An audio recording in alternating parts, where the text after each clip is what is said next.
Hi, everyone. My name is Jason, and I am the founder and guitar instructor at Worship Artistry. Thank you.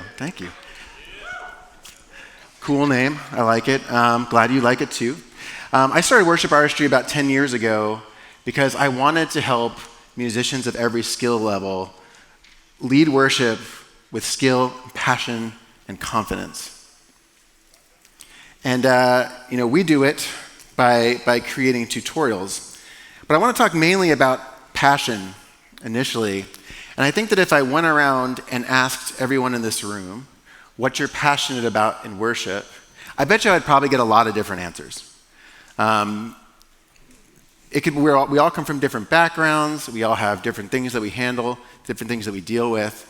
But I think if I did it right, I think if I dug deep enough, I think the thing that we would all have in common is that we're passionate about music. We're passionate about music. Today I want to talk about why that matters. And I want you to start with me, if you would. I want you to close your eyes. I want you to take a deep breath. And I want you to think back to the moment in your life when something so musically inspired you that instead of just wanting to listen to music, you decided that you had to create it for yourself, that you had to make it.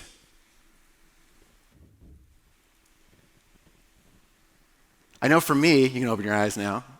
I know for me, I know exactly where that moment was. I was in my room at age 15, and I was listening to my shelf-top stereo with the CD player, the top-loading CD player. And I was listening to a band called Dakota Motor Company. Any Dakota fans? Yes. They were like a surf rock, like Christian grunge band. It's going to give you an idea of how old I am. And I had this moment as I was listening to it where I realized I had played piano up to that point. My parents had got me lessons and everything, and I listened, and I'm imagining myself like jamming with Dakota Motor Company on stage, rocking out, and I realized there is no keyboard in this music. And try as I might, I cannot imagine myself in this kind of music. And so I made the decision right there. I was like, I'm done with piano. I'm taking guitar. I went and told my parents. I said, I want to quit piano. They said, are you sure? Like good parents do. I said, absolutely. And I bought a blue Yamaha Pacifica, and they paid for lessons, and I worked really, really, really hard at it. And in 6 months, I was better at guitar than I ever was at piano in 6 years. Because I loved it. Because I cared so much about it. That spark has led me to do everything that I've ever done in music ministry. That moment. Without that moment, there is no worship artistry, there is no Jason worship leader, there is no any of those things, because before I was ever a worship leader, I was a musician. That's what started me on this journey. And as time progressed, I worked really, really hard. I kept getting better. And the thing is, when you're learning an instrument, when you're learning to sing, when you're learning anything musical, I think all of us here have gone through the pain and the anguish that is to learn something that is foreign, right? For me, it was sore fingers. It was like creating so much bad music before I ever made any good music. But as a 15-year-old kid, I'm just pounding it out, just woodshedding it in my room. And the thing that I'm aiming for is not to be famous. I don't want to be on stage. When I finally did start leading worship, I would hide behind a plant. It's just not... This is about as high as I want to get off the ground. This is as far as it goes. It wasn't for those things. It was because I was chasing that feeling of when you get it right and it locks in and you become one with the music. When you become like this, like I have it. That feeling is addictive. And I think a lot of us probably have some version of that in our lives. And I know that it's not all of us. I know there are people out there who get captured in worship and then go and learn an instrument. But most of the time, the people that I talk to, it started there, and then they eventually learn that music can be a vehicle to worship God. It becomes the vehicle, and that is the pinnacle like our calling as worship musicians. And I want to be clear real quick. When I say musicians, I'm talking about singers too. You guys count. And drummers. Drummers also, right? So I don't separate those things. They're the same. We are all musicking together, right? So thinking about that, when you're slaving away, when you're sore fingers, when you're like just working so hard, the thing that's driving you is that spark, right? But there's a lot of work that goes into that. And a touring band will tell you that touring is a slog.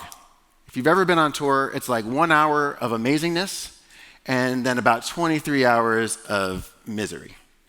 It's boring, you have to wait, but that 1 hour when you're on stage and you're playing with your band and you're all musicking together and the crowd is with you and you become like one organism and the whole room is just moving, that 1 hour will keep a touring band on the road for years.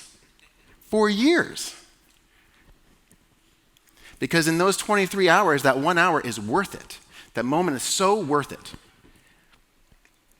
Being on the worship team can be a slog also. All right? We have to learn songs. We have to practice songs. We have to show up. We have to take our Sunday. We have to take our day off and we come to church and we set up and we practice and we tear down and we go through all that. And in that process, we feel stress and like, okay, I've got to make this happen. I think somebody said it earlier where it's like you get done with Sunday and you're just like, oh, I made it. Right? We just are, and I'm speaking to myself, right? I've very much been here.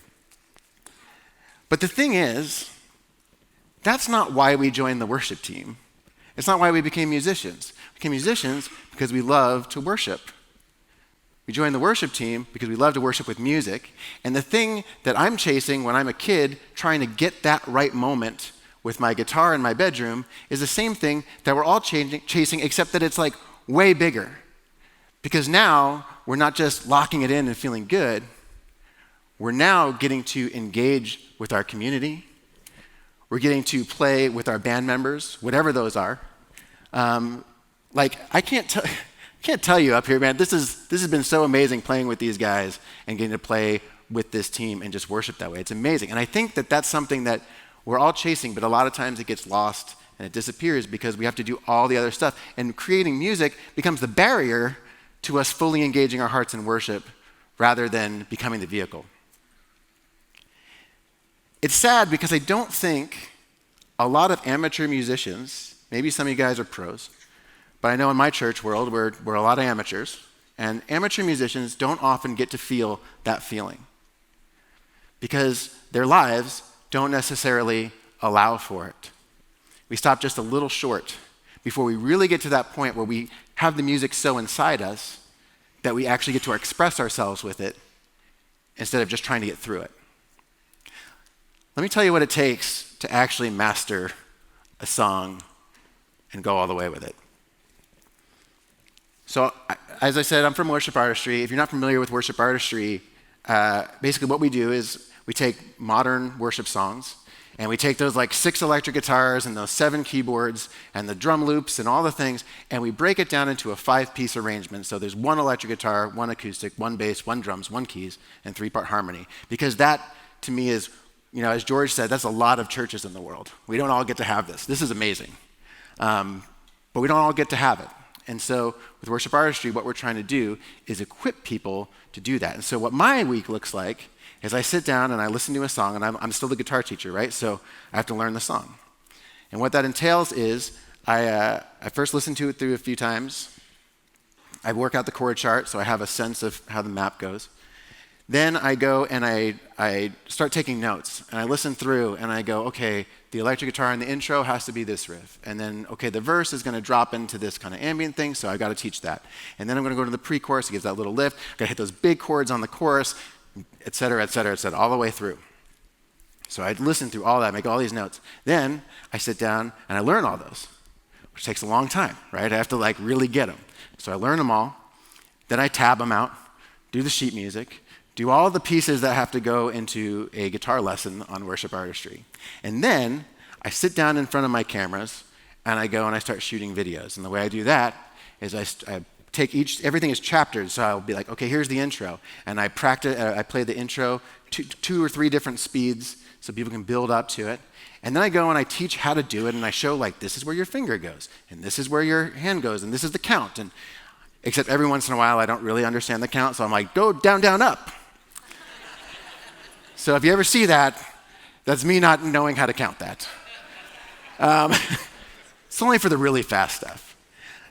But I do that, and then at the end of that, I have to make the music video. And that's the trickiest part, because there's no punching, there's no edits. It has to be a full take.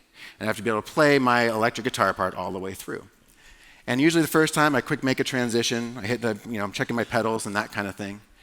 Second time through, I get all the way through like the 7th bridge, and then I lose concentration and then lose it, and then I have to start all over again. And then the third time is usually when I nail it. That's when I'm like, all that work, all of that stuff that went into it, all that learning, it's when I'm like, okay, hit it, print it, it's good. You can put that on the site, everybody can learn it. But then there's this extra time. If I have a little extra time, I play it again. And then I record it again, and then I record it again. And usually around 7 or 8, my shoulders start to relax. And I stop thinking about where my transitions are. And I stop thinking about the notes. And it all becomes automatic. And my notes have a little something more on them. I'm playing more in the pocket. And you can't see it, but because my head's cut off in the video, but I start singing. Because I'm just worshiping now with my instrument in my room. Those extra few times are what get us there. It's what gets us those worship moments when we can all get with our team, those things that make it worth it. I'm going to tell you one more story, and then I'll close. Getting ready for this, I was a little nervous. I'm like, I got to learn 12 songs. I also have to talk. I have to do these things. My brain is so full right now. Maybe you feel the same way. And I was nervous of bringing out the songs because I'm like, I haven't played these in a while. Let's see what happens. And I start, and House of the Lord comes on. That's the first thing I hit. And I'm like, oh yeah, I remember this one. And I'm in my studio, and I'm almost hitting my head on the ceiling because I'm like bouncing, and I'm feeling it, right? And I'm fully engaged because you know what? Those songs aren't in my head. They're in my heart. They're in my soul. There's no more work here. I'm just having fun. And then it goes into Battle Belongs. I remember that one too. And by the time that we get to that chorus, it's when I fight on my knees with my hands lifted high. Oh God, the battle belongs to you. I'm literally on my knees, and I'm crying my eyes out because I know that God is with me.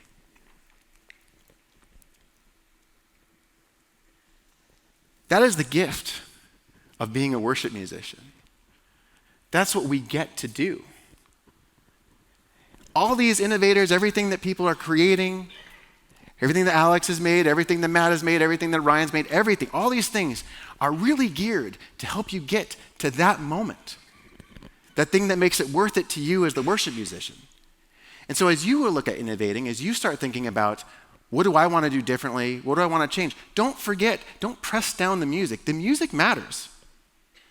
That's what we're trying to get to. That's the pinnacle of being the worship musician. The music matters because it matters to us. It matters to us. Thanks for having me.